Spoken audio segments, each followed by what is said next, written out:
দেশ বিদেশের ব্যবসা বাণিজ্য আর অর্থনীতির সব খবর নিয়ে আমন্ত্রণ ওয়ালটন স্মার্ট ফ্রিজ বিজনেস রিপোর্টে।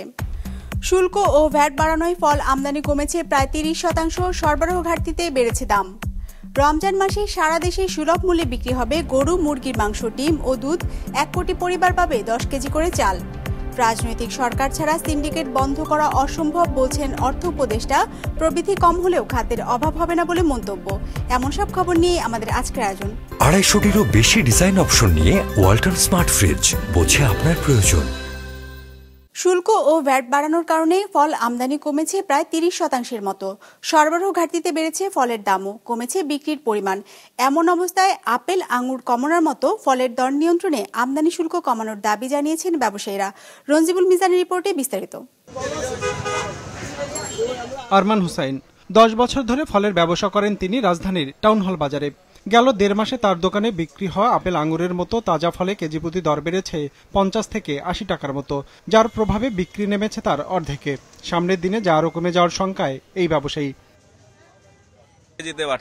এই যে বাড়তি কাস্টমারকে কোনো রকম বোঝানো যাচ্ছে না, যারা খাবে তারা ঠিক মতো কিনে খেতে পারতেছে না। আমরা বিক্রি করব যেখানে আমরা 2 কার্টন আনতে পারতাম যেই দাম দিয়ে, কিংবা আর একটু বাড়াইয়ে দিয়ে, ওইখানে আমরা 1 কার্টন আনতে পারতেছি না। হিমশিম খাচ্ছি ভাই। তার দোকানে বিক্রি হয় এসব ফল আসে বাদামতলীর আড়তগুলো থেকে। সেখানকার ব্যবসায়ীদের হিসেবে দেশের ফলের চাহিদার 60 থেকে 65% আমদানি করতে হয় বিশ্ববাজার থেকে, বাকিটা পূরণ হয় স্থানীয়ভাবে। ব্যবসায়ীদের দাবি, সম্প্রতি আমদানি করা শুকনো ও টাটকা ফলের উপর সম্পূরক শুল্ক 30% থেকে বাড়িয়ে 45% করেছে এনবিআর। আপেল, আঙ্গুরের মতো ফল ও জুসের উপর শুল্ক 20% থেকে বাড়িয়ে 30% করা হয়েছে, যার প্রভাবে এই বাজারে প্রতি কেজি ফলের দর বেড়েছে 30 থেকে 40 টাকার মতো। ডিউটিটা একটু বেশি হওয়ার কারণে মালের পুরো ইটা বেশি হয়ে গেছে, এই জন্য এটা একটু বিক্রি কম হচ্ছে। আগে তো ডিউটি বাড়তি ছিল, আবার কিছু বাড়াইছে, যার কারণে এখন আমাদের সমস্যা হইতেছে। একটা খুচরা দোকানদার নিয়ে বিক্রি করতে পারে না, ওইভাবে বিক্রি করতে পারে না। বাংলাদেশের যে ফ্রুটসের চাহিদা যেটা আছে সেটা অটোমেটিক্যালি কমে গেছে, কারণ একটা বড় অংশ তারা ক্রয় ক্ষমতার বাইরে চলে গেছে। এবং ক্রয় ক্ষমতার বাইরে চলে যাওয়ার কারণে আমাদের যে ইম্পোর্টটা, আমাদের যে আমদানি করার বিষয়টা, সেটা অবশ্যই আমাদের জায়গা থেকে আমরা কমে ফেলছি। আগে আমরা যেই এক গাড়ি মাল যদি বাদামতলী নিয়ে আসতাম, আমাদের 1 গাড়ি মাল খালি হইতে সময় লাগতো সর্বোচ্চ 2 থেকে 3 ঘন্টা। এখন 1 গাড়ি মাল খালি হইতে কখনো 3 দিন 4 দিনও লাগে। এনবিআরের তথ্য মতে 2021-22 অর্থ বছরে আমদানি করা ফলের উপর শুল্ক ও কর দিতে হতো 89.32%। 2022-23 অর্থ বছরে তা বাড়িয়ে করা হয় 113.80%। আর চলতি অর্থ বছরে 2 দফায় বাড়ানোর ফলে এই হার দাঁড়ায় 136.20%। ব্যবসায়ীদের হিসেবে আন্তর্জাতিক বাজার থেকে 100 টাকায় 1 কেজি ফল কিনলে আমদানি শেষে এই ফলের জন্য সরকারকে শুল্ক ও কর দিতে হয় 36 টাকার বেশি। এর সাথে পরিবহন খরচ, ব্যাংক ঋণের সুদহার আর অন্যান্য খরচ যোগ করলে পাইকারি বাজারে পৌঁছাতে দর পড়ে অন্তত 280 টাকার মতো। এমন উচ্চ মূল্যের প্রভাবে চাহিদা ও বিক্রি কমেছে ফলের। এতে বিপাকে পড়েছেন ব্যবসায়ীরা। বাদামতলী গেলে দেখুন 100 টাকা অকশনে সেল হচ্ছে, কারণ স্বাভাবিকভাবে এই দাম দিয়ে কেউ নিচ্ছে না। 4 দিন 5 দিন রাখার পরে ফল তো রাখা যায় না, নষ্ট হয়ে যাচ্ছে। অকশন দিয়ে সেল করতে হচ্ছে। অকশন দিয়ে সেল করলে আমাদের যে পুঁজি থাকে, সেই পুঁজির 3 ভাগের 1 ভাগ আসে, 2 ভাগ লস হয়ে যায়। ইম্পোর্ট অনেক কমে গেছে। আমি ধরে নিতে পারি, আমি বলতে পারি 30% ইম্পোর্ট কমে গেছে। মূলত আন্তর্জাতিক মুদ্রা তহবিল IMF এর $4.7 বিলিয়ন ঋণের শর্ত পূরণে রাজস্ব বৃদ্ধির প্রচেষ্টা হিসেবে বিভিন্ন খাতে শুল্ক বাড়ানোর সিদ্ধান্ত নেয় সরকার। রঞ্জিবুল মিজান, বিজনেস রিপোর্ট, মাছরাঙা টেলিভিশন।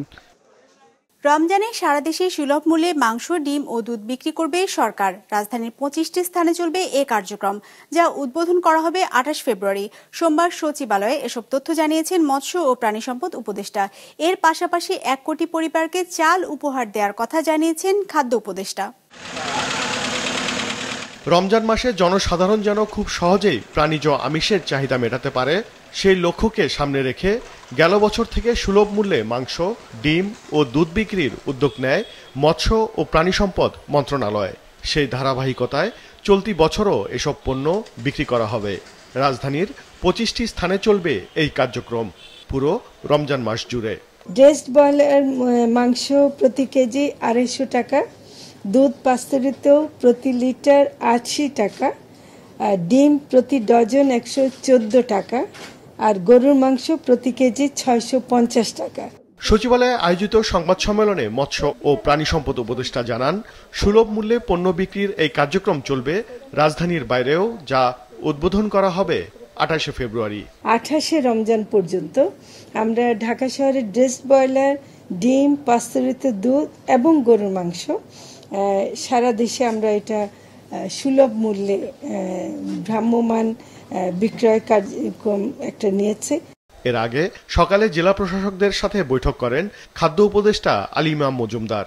জানান, ঈদ উপলক্ষে 1 কোটি পরিবারকে উপহার হিসাবে দেওয়া হবে 10 কেজি করে চাল। এর পাশাপাশি থাকবে অন্যান্য সহায়তাও।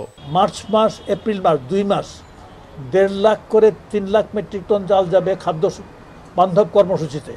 এটা পাবে 15 টাকা কেজিতে পাবে প্রতি পরিবার, 30 কেজি করে পাবে, 15 টাকা কেজি করে চালটা পাবে। 2 মাস পাবে আপনার 50 লক্ষ পরিবার সারা দেশে। এই গেল 3 লাখ টন চাল যাবে এখানে। তারপরে আপনার টিসিবির মাধ্যমে যাবে তেমনভাবে প্রায় 50 লাখ টন করে 1 লাখ টন চাল যাবে।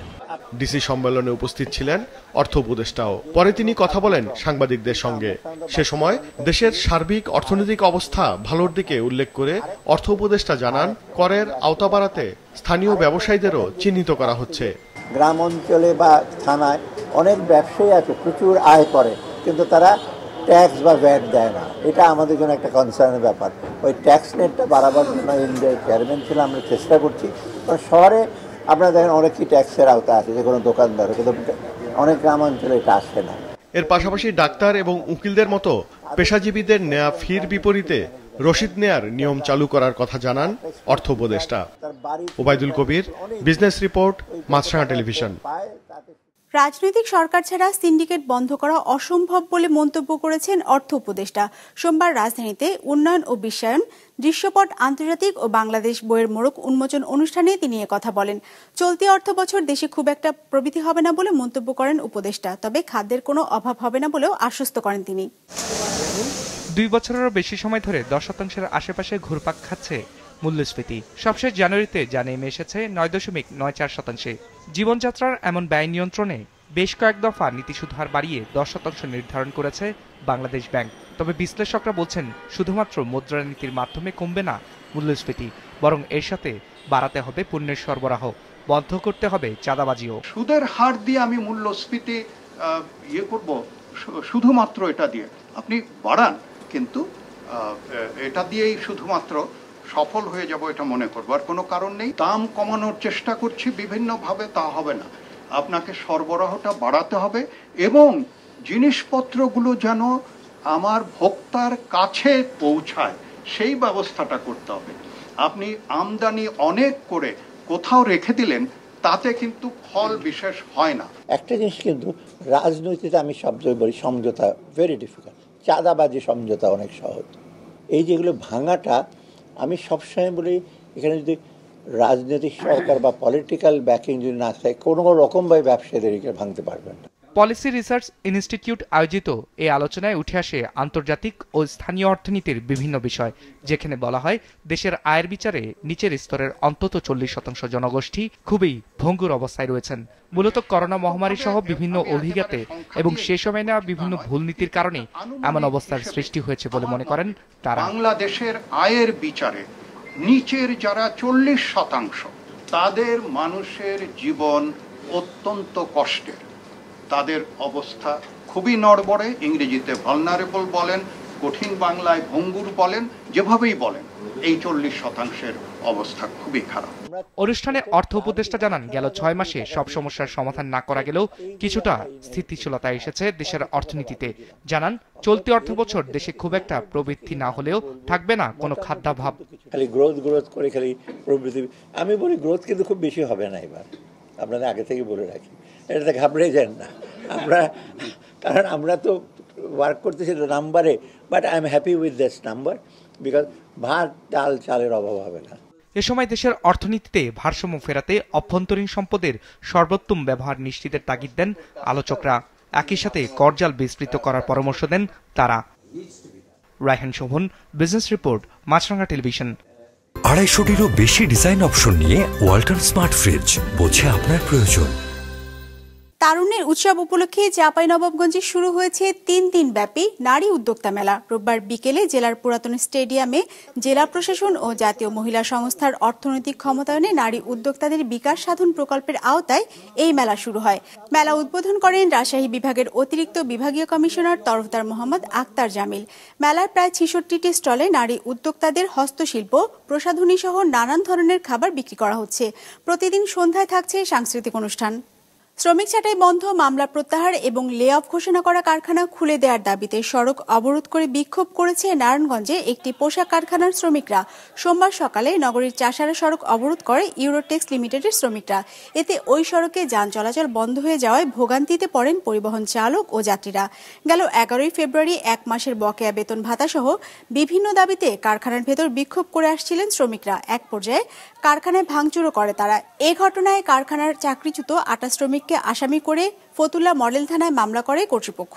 খুলনায় মানব বর্জ্য পরিশোধনাগার থাকলেও নেই তার পরিপূর্ণ কার্যক্রম। ফলে প্রতিনিয়ত নগরীর ড্রেন, আশেপাশের খাল ও নদীতে ছড়িয়ে পড়ছে মানব বর্জ্য, বাড়ছে দূষণ।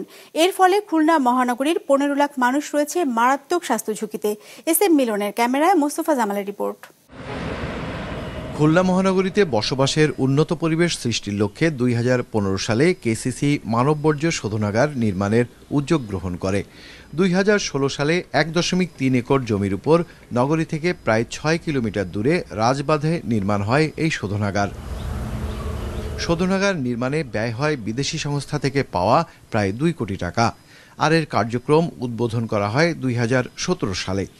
কিন্তু গেল 7 বছর প্রকল্পটি এক প্রকার অকার্যকর অবস্থায় পড়ে রয়েছে। এজন্য মানব বর্জ্য না পাওয়ার অজুহাত কেসিসির বর্জ্য ব্যবস্থাপনা বিভাগের। আমাদের হলো ফিকাল সিলাস ম্যানেজমেন্টের আমাদের যে জিনিসটা চালু হয়েছে, চালু হওয়ার পরে চলতেছে। তবে হলো বাসা বাড়ির থেকে যেটা আমরা নিচ্ছি, তাদের কিন্তু যেদিন নিচ্ছি তারপরেতে আবার কিন্তু আমাদের রেকর্ড হয়ে যাচ্ছে, এমআই সিস্টেমে রেকর্ড হয়ে যাচ্ছে। আবার কবে চালু হবে মানে তাদের দেওয়া দরকার, আবার তাগিদ দেবো। সেই তাগিদ দেওয়ার জন্য আমাদের কিন্তু আলাদা লোক নাই। পরিশোধনাগার পরিপূর্ণরূপে না চালানোর জন্য বর্জ্য ব্যবস্থাপনা বিভাগের গাফিলতিকেই দুষছেন খোদ কেসিসির প্রধান নগর পরিকল্পনাবিদ। ড্রাইভাররা যখন এই ভ্যাকুট্যাঙ্কগুলো সেফটি ট্যাঙ্ক পরিষ্কার করে নিয়ে যায়, সে কিন্তু ওই ফিকাল স্লাজে আমাদের ট্রিটমেন্ট প্ল্যান্টে ফেলে না, ওর তেল বাঁচানোর জন্য হয় ড্রেন অথবা খালে ফেলে দেয় মাঝখানে। প্রত্যেকটা ভ্যাকুট্যাঙ্কের ট্র্যাকিং সিস্টেম ছিল, অফিসে বসে মনিটর করা যেত যে ও কোন বাড়ির থেকে নিল, ও কোথায় যে লাস্ট স্টপেজ কোথায় হলো। এই ট্র্যাকিং সিস্টেমও কিন্তু অফ আছে এখন, কেন অফ আছে আমি জানি না। তো যার কারণে কিন্তু এই যে মিসম্যানেজমেন্টের কারণেই কিন্তু ওইটা ফলপ্রসূ লাভ করেনি।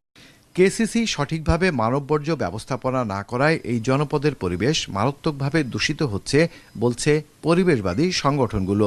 যাদের সেফটি ট্যাঙ্কি নাই তাদেরকে সেফটি ট্যাঙ্কি করাতে বাধ্য করা এবং একেবারে একটা নিয়ম করে দেওয়া যে প্রতি বছর ওই সেফটি ট্যাঙ্কি থেকে সিটি কর্পোরেশন মনুষ্য বর্জ্য সংগ্রহ করবে। আর যারা এইটা করার ক্ষেত্রে অবহেলা উদাসীনতা প্রকাশ করবে তাদের বিরুদ্ধে আইনানুগ ব্যবস্থা, তাদের বিরুদ্ধে জরিমানা হতে পারে। মহানগরের 31টি ওয়ার্ডে 87,000 হোল্ডিংয়ে 68,277টি পরিবারের বসবাস। এসব পরিবার প্রতি বছর 7,10,000 লিটার মানব বর্জ্য তৈরি করে। নগরীর পরিবেশ রক্ষায় যার সঠিক পরিশোধনের তাগিদ পরিবেশবিদদের। মোস্তফা জামাল, বিজনেস রিপোর্ট, মাছরাঙা টেলিভিশন।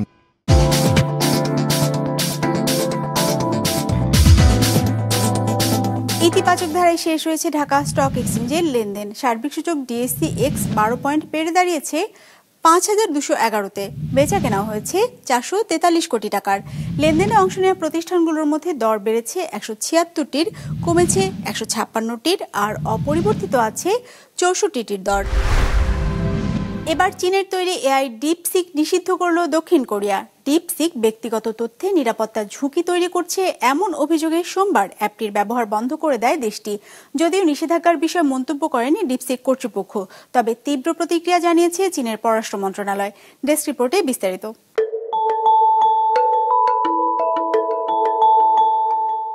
কৃত্রিম বুদ্ধিমত্তা বা এআই জগতে যুক্তরাষ্ট্রের কোম্পানিগুলোর একচেটিয়া আধিপত্য থাকলেও আলোচনার কেন্দ্রবিন্দুতে উঠে এসেছে চীনের ডিপসিক।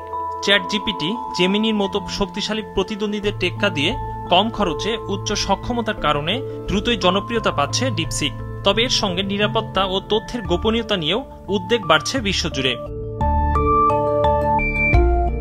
সেই আশঙ্কা থেকেই এবার ডিপসিক নিষিদ্ধের ঘোষণা দিল দক্ষিণ কোরিয়া। চীনা কোম্পানিটি নিরাপত্তা ঝুঁকি তৈরি করছে এমন অভিযোগে এআই অ্যাপটির ব্যবহার বন্ধ করে দেয় দেশটি। সোমবার দক্ষিণ কোরিয়ার ডেটা প্রোটেকশন অথরিটি জানায়, ব্যক্তিগত তথ্যের সুরক্ষার নিশ্চয়তা না থাকায় অ্যাপটি বন্ধ থাকবে। যদিও দক্ষিণ কোরিয়ার ওয়েব সার্ভিসে ডিপসিক দেখা যাচ্ছে।